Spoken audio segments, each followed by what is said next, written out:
oh, this is the 20th time I'm talking about this. Or an eye roll of, oh, here we go. Today is like the 7th time that I'm answering the same question. And you don't want the team morale to be low either. Hey, I'm Jeremy with Northwest, and today we're sitting down with our Client Experience Director, Naomi.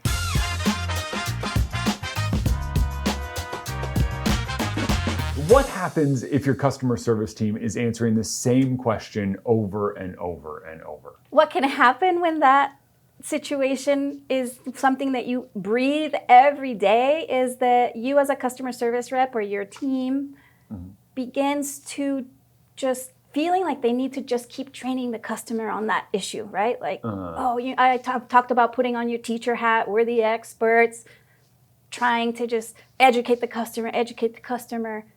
But what happens as you grow and you diversify, if you don't question that, it doesn't help your customer be more educated. And it can really affect the morale of your customer service team.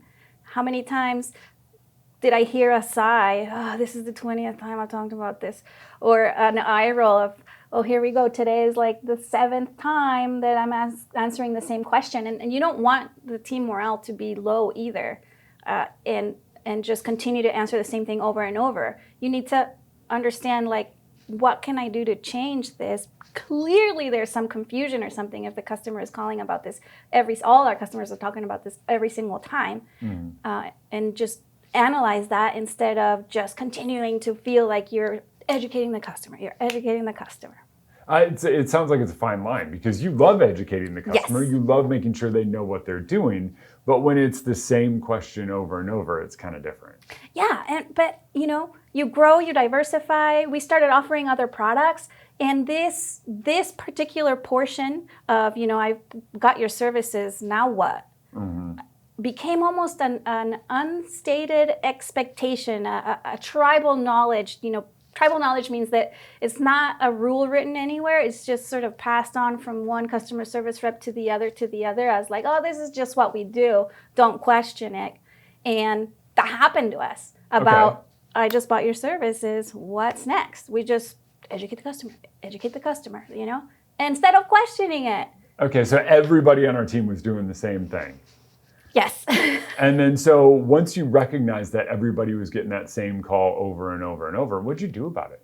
Well, luckily, as we grew, we had ways to tag the reasons why customers were calling. But what we hadn't really done is taken the time to analyze what that data was telling us. So as your business grows, or even as your business is starting, if you have a way to quantify the reasons why your customers are calling, it'll be super valuable data to be able to tell you where maybe there's a red flag or where you can improve something. And so what we did is we had a way to sort of categorize why customers were calling about. And the biggest one, lo and behold, was, I've got your service, what's next? We knew it, right? We just hadn't questioned it. And we were able to realize as we signed up as a customer to see what was causing that confusion is that the confirmation of service notice that they were getting was very generic. And now we offered a lot of other products. So yeah, we had to change that.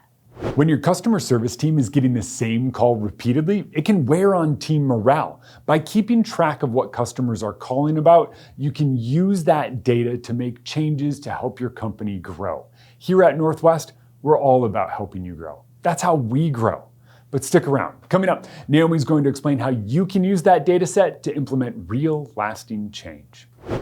So what advice do you give someone who's watching this video, who's starting to grow their business, so that they maybe get out ahead of it? When they start to see that repeated call, they know what to do.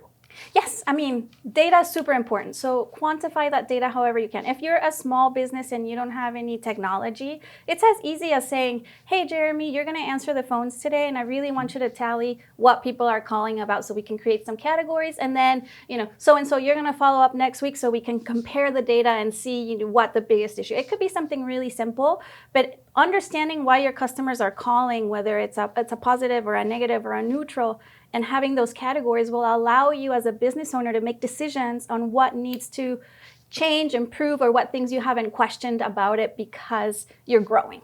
Naomi, thank you so much for taking the time to talk to us today. If you found this helpful, hit subscribe. We have a lot more business insight headed your way. And if you have any questions, drop them down in the comments below and we can make a video about it.